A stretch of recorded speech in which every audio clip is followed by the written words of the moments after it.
Alrighty, so a bit of a late night review because I did ground hop earlier tonight and I got home relatively late. And by the time I got home, I still haven't even wrote down the notes for all five of these games. So basically, yeah, we're basically starting this review very late at night, and we're basically uploading this video very late at night as well. And I gotta wake up early again tomorrow because we have some matinee games that's gonna be happening in match week number 34. So yeah, again, just gotta do this right now, looking at these five games. And we start off with the first one, which is Nashville and the Chicago Fire.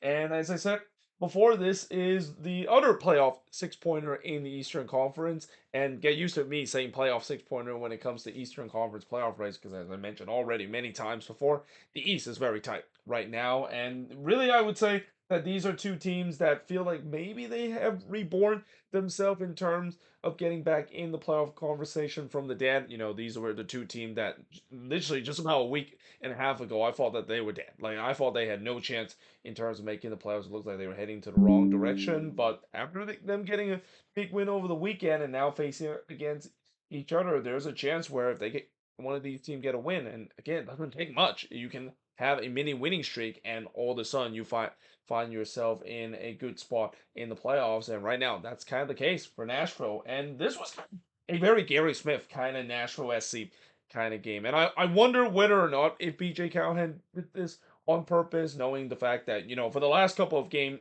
this Nashville team has played nothing like a Gary Smith team. And while I can understand that BJ Callahan is trying to implement a new style and trying to make it more entertaining to watch, I don't think the players are kind of buying into it. And in some way, I think maybe BJ Callahan realized that, and that, just to have the players be comfortable in terms of what the old manager used to do, instead of kind of go back to that Gary Smith kind of level. And as a result, it kind of worked out, and it really kind of frustrates the Fire for most of this game.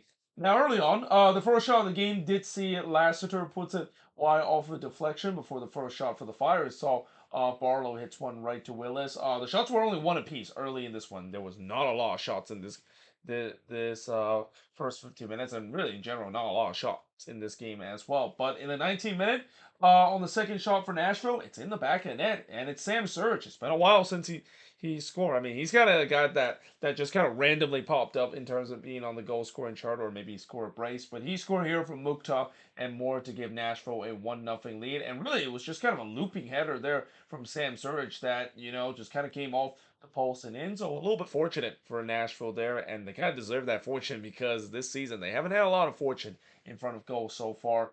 Kutsias did look to answer, but he puts it over before Barlow heads it wide from close in the 36th minute. Jimenez then hits it right to Willis in the 37th. I thought the Fire has responded well after giving the early lead. They were pressing to get the equalizer. Though on the other end, Brady had to deny Mukhtar on a lightning counterattack. Again, this feels very Nashville SC kind of Gary Smith style that we seeing where they really heavily rely on the counterattack. But we do head to halftime with Nashville leading 1-0. In the second half, we have Herbert's hits one right to Willis. The Fire once again was on the front foot. Nashville was kind of being pinned deep a little bit in the second half, almost like they're starting to already protect this 1-0 lead and go on their usual low block. And it kind of worked because despite the fact that the Fire was on the front foot, they weren't really creating a lot of chances. And part of that is because it was against a rigid Nashville defense. You know that when Nashville go on a low block like that, more time or not, at least in previous season, you're not going to break them down. Recently, it has been shown its crack, but this game it looked like the old Nashville defense, a team that when you put on a low block, good luck trying to break them down and create chances. Perez would then puts it over from long range before Jimenez did try to chip from long range here, but he missed this one onto the roof of net. By the way, in this midweek action, we saw another goal that was scored from the halfway line. Again, I feel like this has happened so many times lately, and I'll talk about which team were able to do so. In fact, that's actually the next game I'll review that had that goal that was scored from the halfway line. But in the 5th minute stoppage time, Mueller had the last chance for the Fire, but he puts it high from long range. And in the end, yeah, Nashville, the big 1-0 win. They have now won back-to-back game for the first time of what seems like forever. But the shots in this one, only 5 shots in this one compared to 10 that Chicago has. 3 shots on goal to the 2 that Nashville has. 1 shot off target to the 4 that the Fire has.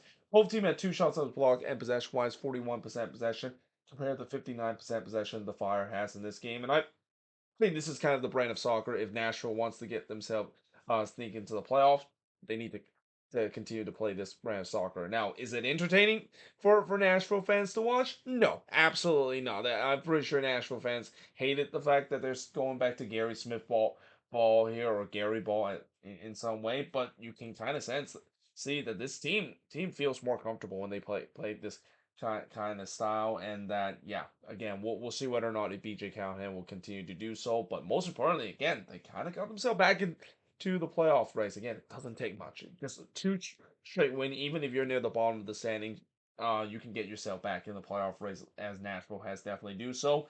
I can't say that for the Chicago Fire though. Yeah, again, it feels like the last game is false hope.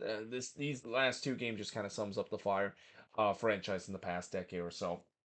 Now, moving on, in terms of the next match, is RSL versus FC Dallas. And, coming into this game, I mentioned for Dallas, they had to win this game or at least get a result because, they want to keep pace with Minnesota. They need to get a win. And I know they haven't had a good road record this season. They've only won 1 game so far, but they're facing against an RSL team that has not looked like the same team in the beginning of the season, and they don't get the 3 points in this game. Though I will say that they definitely made it interesting in this one. In this game, it was definitely not convincing for RSL whatsoever. Now, early on, Brookwood hits one right to pause, but then a penalty was given to RSL after Ibiaga brought down Julio in the box, which allows Brian Vera to have a chance to score from the penalty spot, and he scored here. So that made it 1-0 in favor of the host. There was another shout for a penalty for RSL. This time wasn't given. Fiera then heads it wide from close in the 20th minute. And right after a slow start, I thought Dallas got into this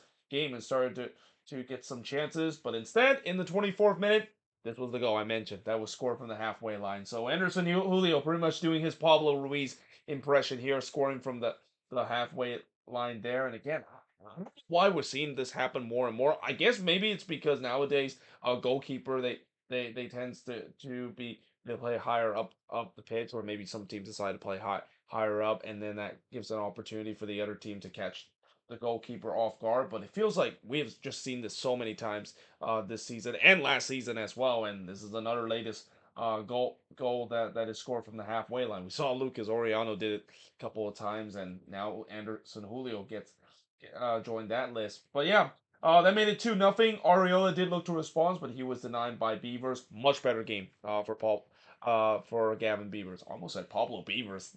There's no Pablo Beavers in this team. It's Gavin Beavers, the goalkeeper, at least for right now, for RSL. They've been kind of rotating goalkeepers between Beavers and McMath throughout this season, and neither of them has looked kind of convincing in a long spell of play. Brookwood then hits it right to pause, and this came after Dallas turned the ball over in their own half. Yeah, that you can't do that, and Dallas got away with one. Ariola then hits one right to Beavers, but then right on the stroke of halftime, and this was a bizarre play. So Farah puts this one away to pull within one for Dallas. But what was so bizarre of this play was not only the fact that Apple TV once again had a Fox Sports kind of moment, missing out a goal there while they were showing a replay of something else. But here, what happened was that Jesus Ferreira basically took this free kick quickly, and the referee allows that to happen. I mean, RSL didn't even set up their wall. Beaver was still trying to tell the players that to get in position for the wall, and Jesus Ferreira saw that. Well, I'm just gonna take this one quickly. Now, normally the referee won't allow to do so, but here he allowed to do so, and that's a great heads up play there from Jesus Ferreira, and yeah, just again a lack of daisy kind of moment there for RSL. Not a big surprise. Again, this team has not been playing well lately, and this is a classic example of just getting caught out because of that. And even though they lead 2-1 heading into halftime, it's got to be very frustrating that is the goal that they can see. And now that gives momentum to Dallas. And they kind of took that in the second half because Tafari would puts it wide from close. As I thought they were on the front foot, they were now looking to try to tie it up. Though Crooks did heads it wide from close in the 57th minute before he puts it wide from long range in the 58th. But then in the 62nd minute, Julio would score his second goal of the game. He scored for Marishik to make it 3-1 in favor of RSL. It's safe to say that Anderson Julio is no longer snake bitten. I mean, for a while that he was kind of one of the most snake bitten player, while RSL was scoring goals for fun. So I guess the rule of thumb is that if this team is not scoring a ton of goals and if there's not multiple attackers don't contribute in the goal scoring charge, then Anderson Julio will steps up to the plate. But then in the 64th minute, we have more bizarre moment. There was some really bizarre kind of thing that I've never seen this happen before in an MLS game, where the linesman basically went down after he collided with a player warmed up on the touchline. Now, of course, we have these kind of moments where when players are warming up at the touchline and you're the linesman, it's definitely tough to sometimes try to avoid those players, but yeah, I don't think I've ever seen a situation where both the linesman and a player warming up on the touchline just kind of accidentally collide with each other. But kind of unfortunate that, of course, has happened. I think they found a replacement linesman as a result. Luna then hits it right to pause on the free kick. You feel that third goal really killed the momentum for Dallas. I mean, Dallas got off to a good start, but that third goal really killed that momentum, and RSL was looking comfortable with that 2-goal lead. Gonzalez then made it 4-1 in favor of RSL, but the goal was disallowed for offside. But then late in the game, a penalty was given to Dallas, and this apparently was given because Vera handballed that one in the box. It's the right call. I mean, Vera, you can clearly see his hand was just way too high there. Before this you even finished going to VAR, I immediately wrote that penalty was given to Dallas because I knew that was going to be overturned, and it was. So here comes Alan Velasco, who came into this game for the first time in a long time. He finally came back from his torn ACL injury that he suffered in the playoffs last year, and he scored here from the spot. So that made it 3-2 in this one, and you can instantly feel the tension inside the Ryan. I mean, you kind of had a sense that, oh boy, is this going to be one of those games where Real Salt Lake is going to choke late in this one. It also doesn't help the fact that there was 10 minutes of stoppage. A lot of that is because of the VAR and also the unfortunate injury to the linesman there. Ojeda then puts it wide from long range, and then Kumungo was in on goal here, and he should have scored this one. I mean, this is gonna be one that he's gonna be thinking about. Maybe he's still thinking about it to this day as well, but he cannot beat Beavers there in the 5th minute of stoppage time. And yeah, in the end, RSL just about get all 3 points in this one. They win 3-2 in this one. The shots in this one, 13 shots compared to 16 that Dallas had. 5 shots on goal compared to 7 that RSL had. 5 shots off target compared to 4 that Dallas had. 6 shots on blocked compared to none that RSL had. And possession-wise, almost at even. 49% possession compared to 51% possession that Dallas had. And there's no doubt that this win will not really, not really give confidence to any RSL fan or even just the expert words of MLS to say that RSL is truly back and they're back to where they were in the beginning of this season, being a MLS Cup contender. But the good news is at least they win this game, and hope that now they can start to build some momentum, because like I said, coming into this game they were having problems in terms of winning games, and also having problem on the attack as well. But at least in this game, it definitely didn't show it. But for Dallas, yeah, this is gonna be frustrating. Like they got to get these role performances if they want to make the playoffs. If they cannot win these road games, I mean, I know they do have some home games left, but even if they win the remaining home game, I don't know if that's gonna be enough if they can make it to the playoffs if they can't get points on the road. Now, moving on in terms of the next match. Speaking of a team that also need to get points on the road and need to get a win on the road, that of course is Austin FC. Now, the good news is they do get a point out of this game, but you just kind of had a sense that maybe they could have got more out of this game. And for LAFC, man, oh man, it feels like we're seeing once again seeing the usual September swoon that we usually see for this team. Now, the good news is that usually when that happened, they snap out of that by the end of September and started to go red hot into October, and then eventually make an MLS Cup run. But that doesn't come for any LAFC fan, and also it's got to be frustrating the fact that they have a chance to kind of lock themselves up in that second position, but now all of a sudden it looks like RSL is back in that fold in terms of trying to get that second position away. Now, early on, Bouanga would puts it high from close range before there was a shout for a penalty for Austin not given. Bogusz then hits one right to Stuver. Keep in mind, LAFC put their main team in this one, and even though they put their main team in this one, they didn't really have a lot of success against Austin FC. And you wonder maybe fatigue could also be a factor, as well as Steve Cherundolo elected to just keep his starters in this game, decide not to rotate too much. But the shots were only two apiece for the first 24 minutes for both of these teams. Stuver would deny Giroud from close range before Hollinshead would heads it right to Stuver. This felt like an Austin road game up to this point. You kind of had a sense that this was kind of one of those games where it's kind of bend but don't break, giving up some chances while not having a lot of them. And as I mentioned, that usually benefits them because the rule of thumb for Austin, if they don't win the expectancy battle or if they just getting absolutely beaten by the expectancy battle, they're gonna win and they're probably going to take the lead as well. And guess what happened? They took the lead. So in the first minute of stoppage time, Hunter O'Brien would score from Bakari to give Austin a 1-0 lead, completely against the run of play because up to this point, I mean, I would say LAFC were the better team, but to be fair, there wasn't really a lot of chances. Really, if you count chances as well, I think LAFC has been the better team. But again, that's the thing about Austin. That's what they do. When they are not the better team, somehow in some way they squeak out a goal out of nowhere, and just like that, they lead it 1-0 heading into the second half. In the second half, Bogusz would hits one right to Stuver before Gallagher hits one right to Lloris. I thought the game kind of opened up. It was end-to-end stuff, at least in the beginning of the second half. It did eventually tighten up as the game goes along. Bouanga would then puts one into the stands, but then the 61st minute, David Martinez would score his first career MLS goal from Giroud and Atuesta. And this came after Josh Wolf decided to make a defensive substitution and decided to kind of change the the back line a bit.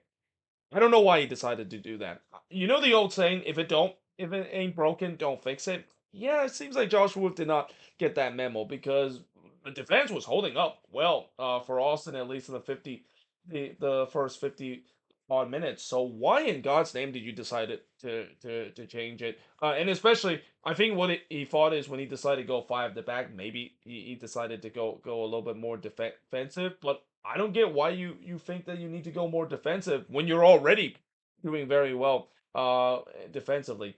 This is the reason why Austin fans has been very frustrated of Josh Wolf, and why I've heard a lot of Austin fans want Josh Wolf to be fired, and understandably, because again, there was no reason to make this tactical changes, and this is a classic example when a head coach just kind of overthink things. And I mean, when you overthink things, more times or not, it's not gonna benefit you. It actually harms you more than it benefits you. And yeah, Austin paid the hefty price by decided to make really just an unnecessary tactical change at the back, and they were paid because of it instantly. Burrow did look to respond, but he flashed that one wide. Bakari then missed wide from close in the 77th minute. Credit to Austin, they did kind of respond it, and eventually, that five at the back that they were running, it did kind of worked out. But again, it just felt like it was unnecessary to change it when they were still looking pretty comfortable. But now can they, of course, get that massive second goal to get the lead again? Well, Bawanga instead had the last chance of the game, but he hits the side netting from close range. It was another off game for Denise Bawanga. I mean, besides that one great moment that he had in El Tráfico, he hasn't really looked that good, at least in the last couple of games.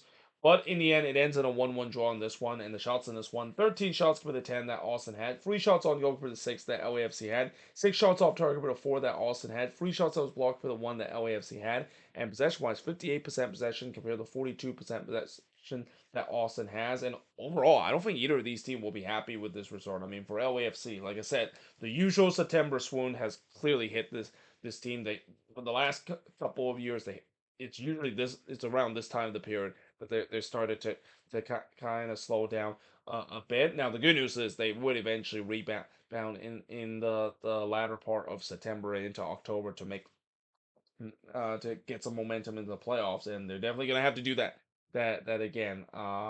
If they want to do so, they definitely don't want this September swoon to go even into October. But for Austin, again, coming into this game, if you were told any Austin fans, if you get a point out of this game against an LAFC side that might be very angry coming into this game after the loss against Al Krafko, they would absolutely take it. But just judging how things of course have played out, and especially again going back to that tackle switch and how I think that really cost Austin points here. If they didn't make that tackle switch, I think they would have won this game against LAFC. Yeah, it's got to be very frustrating if you're an Austin fan, and now again the schedule doesn't get any easier for this team. They still have a lot of good teams to face. In fact, I think most of the team that they face are above the red line right now, both home and away. So they need to get those reserved because again, the gap is still only they only close within 1 point. And again, this is also a big missed opportunity for Austin too. With Minnesota losing and Dallas losing, they had a chance to close that gap within 2 points. They did close that gap a little bit, but just still not enough to a point where they can win the next game and Minnesota lose. They can get themselves above the red line. With that being said, now I am going to switch boards and look at the last two games to finish off the review of this midweek action of match week number 33.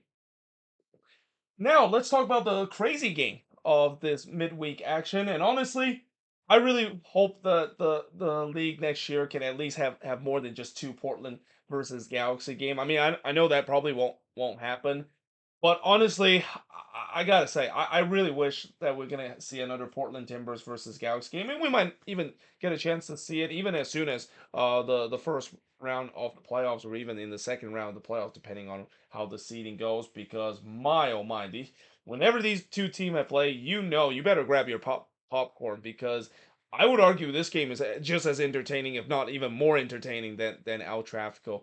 That is, especially what we saw in the second half, because in the second half, defense, what is that?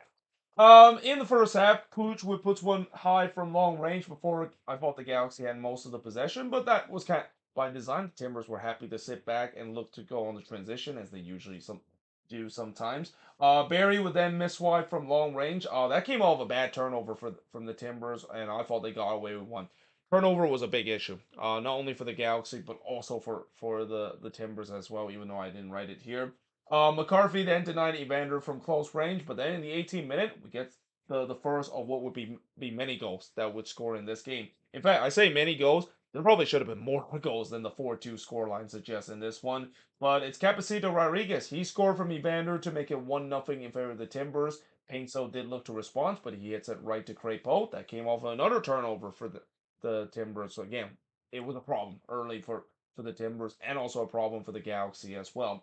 Rodriguez then had a shot that was deflected and goes wide before Ayala heads it wide from the corner. Timbers were looking to try to get that second goal as they pressed it to do so. Evander puts it wide from long range.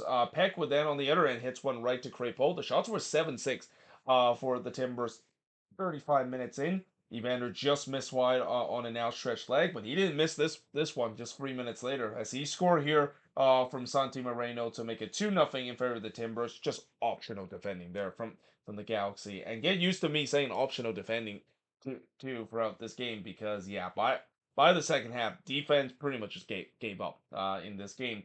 But right on the stroke of halftime, Gabriel Peck would score from Barry and Painso to make it 2-1 in this one, and we do head to halftime with the Timbers leading 2-1 in this game. In the second half, Painso would miss an absolute sitter from close range. There was just so many chances in this one that I'm not even going to get into how players are going to be looking back in terms of missing that chances because there were just so many of them. And also, this is kind of where not only the beginning of the crazy second half, but this is where the goalkeeper really started to come up big. Because besides the fact that the attack was incredibly strong in this one, the goalkeeper had a lot to say in this game. Even though both of these goalkeepers have given up multiple goals. This started with Rodriguez puts one right to McCarthy, but in the 50th minute he couldn't do anything about this attempt from Evander. He scored here again from Rodriguez and Mora to make it 3-1 in this one. Hooch then looked for a response, but he missed wide there. But then in the 58th minute, Joseph Painso would get one back for the Galaxy. VAR did overturn the original offside call, and it was pretty obvious. I mean, again, this was just like what I set up in that game between RSL versus Dallas, where I thought it was just so obvious that I might as well just put it there before they even make the announcement. So yeah, the goal was stand. Now the game is 3-2 in favor of the Timbers, and I wrote buckle up, boys and girls, because this might not be the last goal we've seen. In fact, This is when the chances was just crazy. It felt like from here and now on, it felt like it was watching a hockey game with how back and forth it started to become.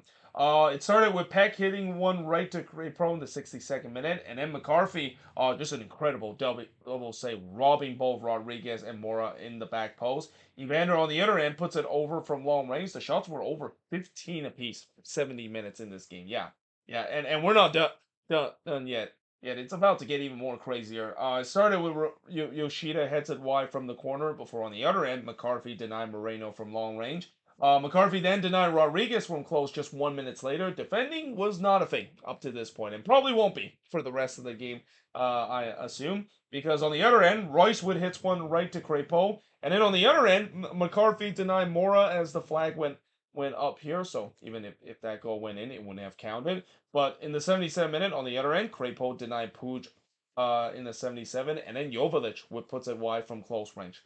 How in the world was this still 3-2? Like it was incredible to see how back and forth it is. And as I said, this is turning to be a game where not only the attack was just unstoppable for both defense, but the goalkeeper was really the only reason why this was still at 3-2. But ultimately, you knew eventually one of these moments is going to be capitalized, and it did in the 80th minute as Mora would score from Anthony and Moreno to make it 4-2 in favor of the Timbers. Evander tried to make it number 5, but he missed wide there. And then Crepom with tip Brugman shot over because if you thought the Galaxy was just gonna lie down, no, they're gonna keep attacking. If you thought defense was gonna show up again, nope.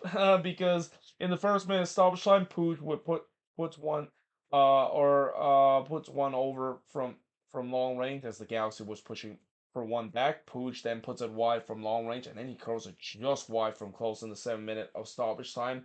Yeah, in the end, in a game where it felt like it was a FIFA Ultimate Team match with how back and forth it is.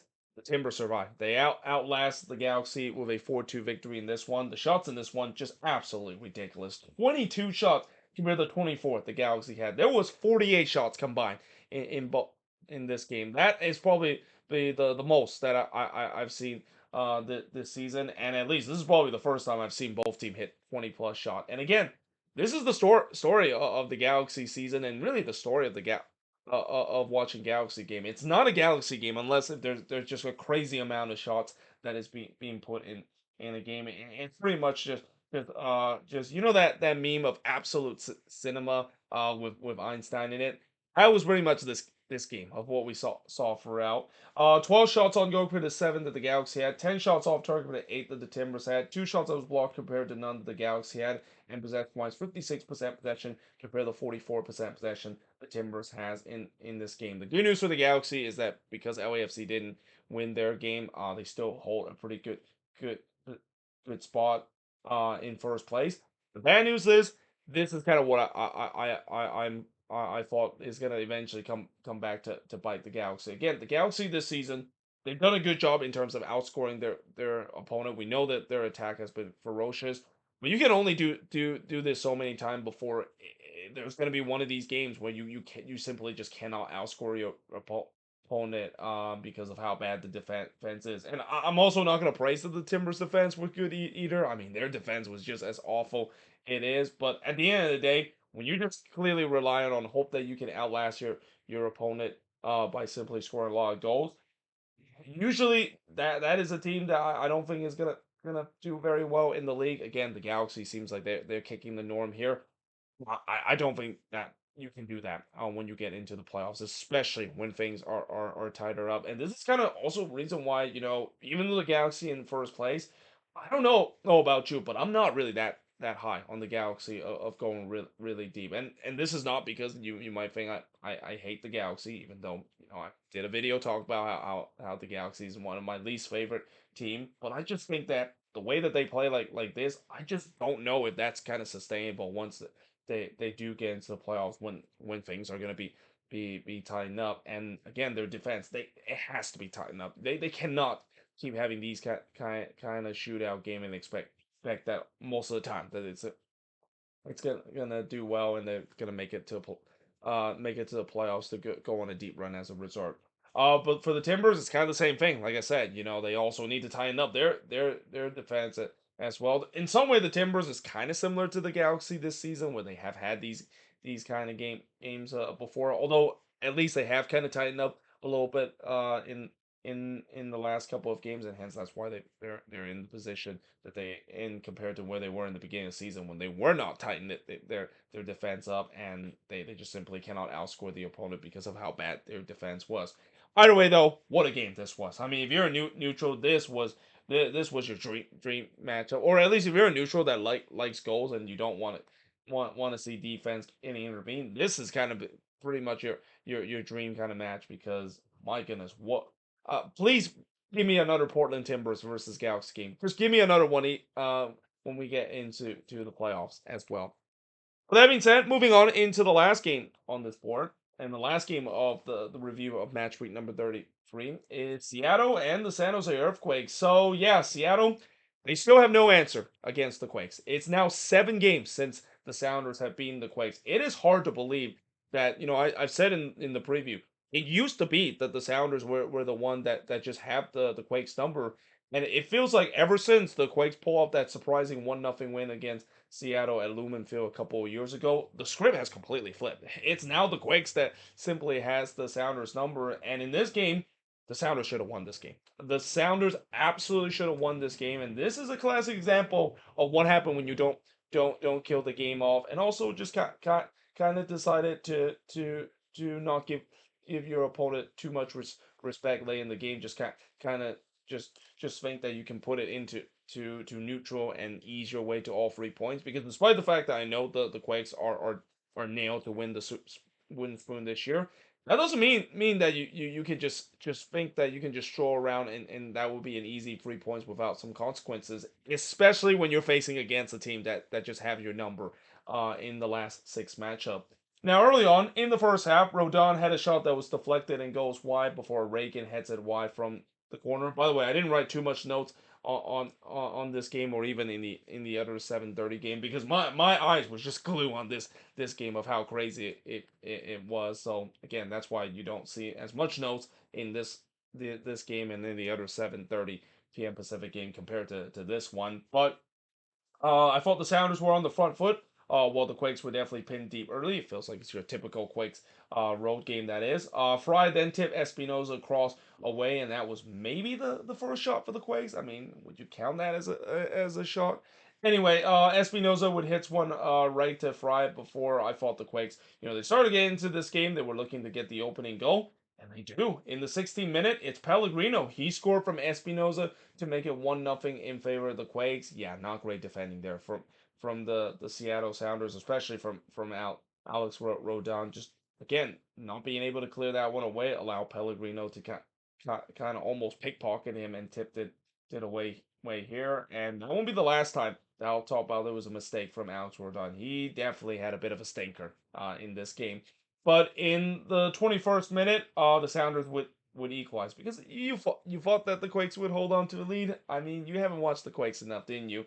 But Morris would score from De La Vega to tie the game up at one apiece. The Quakes did not clear their lines there and was rightfully punished because of it. Reagan then heads it wide from close in the 31st minute. Seattle had most of the possession. The Quakes were started getting pinned deep again, and then in the 39th minute, Morris scores again. I mean, he's pretty much the offense for the most part for the Sounders lately. But yeah, that made it 2-1 in this one. Alex Rodon then flashed one wide from long range. But we do head to halftime with the Sounders leading 2-1 in this one. In the second half, Guerrero would puts it wide from close. I think the script really kind of flipped because while in the first half where the Sounders had most of the possession and the Quakes were pinned deep, it was kind of reversed now. It's now the Quakes the one that had most of the possession and the Sounders were kind of happy for that to allow to happen. Espinoza would then puts it wide from long range before Morris puts it wide from close. Reagan then heads it wide from close in the 76th minute. The Sounders were looking like they were closing in the third goal, and the Quakes might feel like they have just checked out, and I don't blame them. I mean, you're already eliminated in the playoffs. I even mentioned they're thinking of Cancun right now rather than just finishing strong for the rest of the season. Rothrock then hits the side netting in the 84th minute, but then in the 90th minute, really just something that I even wrote this. I did not see this coming, and I'm pretty sure every Sounders fan did not see coming as well, because in the 90th minute, Paul Marie would score from Ibobasi to tie the game up at two apiece. So Ibobasi obviously not on the score sheet, but he has had an act in terms of scoring against the Sounders, especially even going back to his Portland days. And yeah, that is a classic example of what happened when you don't kill your opponent off, and also what happened when you not defend very well. Because here Paul Marie just got left completely open in the box. I think Alex Rodon was responsible of him. So again, just a nightmare game for Alex Rodon in this one. But yeah, that ties the game up at two apiece, and that's the final score of this game. It's hard to believe in a season where the Quakes have given up late goals time and time again that I would never thought that they would be the one that would be on the receiving end. And again, the Seattle Sounders, they pay the price for looking too casual to try to close this game out and not getting that third goal against a team that, even though they're dead last in the standings, they for whatever reason have their numbers and and have played really well against them. And as a result of this, the unbeaten streak is now at 7 games. The Quakes have not lost to the Seattle Sounders in 7 games. Imagine if I said that when they were still on that incredible long losing streak against the Sounders, to a point where it was record breaking that we have not seen one team dominate the other team in such a long time. And it feels like like it's divine intervention now. It feels like now the Quakes are the one that want revenge and want to go on a long unbeaten run against the Sounders, so that the Sounders can maybe give you a little taste of their own medicine after all those years that they owned the San Jose Earthquakes time and time again. The shots in this one: 18 shots per the 10 that the Quakes had, 3 shots on goal for the 4 that the Sounders had, 9 shots off target for the 3 that the Quakes had, 7 shots that was blocked for the 6 that Seattle has, and possession-wise, 53% possession compared to 47% possession that the Sounders has in this game. And I think this game is also a lesson for any other team that faced the San Jose Earthquakes for the rest of the season. You cannot take them lightly, because while I said that for most part they're already looking forward to Cancun, this is still a team that there are players that still are going to be fighting for their jobs next season. There's no doubt that the team could be a little bit different next season, and I say could be because that's not a guarantee. Because anytime when it's a John Fisher owned team, it's probably going to be the same team, and they're probably going to be bad again next year. But still, no, they're definitely going to be a team that's going to play spoiler, whether for the playoff position or where you are in the seeding. And if you're the Sounders, I mean, you cannot not lose, or you cannot draw points against the Waves. I mean, I might as well just call this a loss. I mean, if you ask any Sounders fan, this absolutely felt like a loss, because you cannot afford to draw points against the Quakes, and expect the fact that you're gonna get the top four position like that. That's just not gonna happen, especially when you not only draw points against them, but not even beating them once this season. And that it's hard to believe both Seattle and RSL, teams that the Quakes seems to have a number with this season and in previous season, they contribute pretty much almost half of the points that the Quakes have got this year. That just shows you how crazy that is. But then I say that, but remember back in 2018 where they kind of had Minnesota and Dallas number, because those were like the only two teams that they were able to beat, and they beat them both in the two meeting that they face. And it feels like this year, in a historically bad season, it's Seattle and Real Salt Lake are the two teams that the Quakes just seems like they have their numbers whatsoever, and those are the reason why they maybe not avoid of having the worst points total, because they still have to play RSL one more time. And I think that game is going to be at home this time. And knowing RSL has been struggling lately, do not be surprised if the Quakes can get all 3 points to ruin RSL chances of getting themselves in a good seeding in the playoffs. But there you have it. That is pretty much it in terms of looking at all of these games. As always, let me know in the comments below what do you think of all of these games. Yeah, hope you guys enjoyed this video. If you do, make sure you guys leave a like, smash the subscribe button, and yeah, I of course will see you guys next time.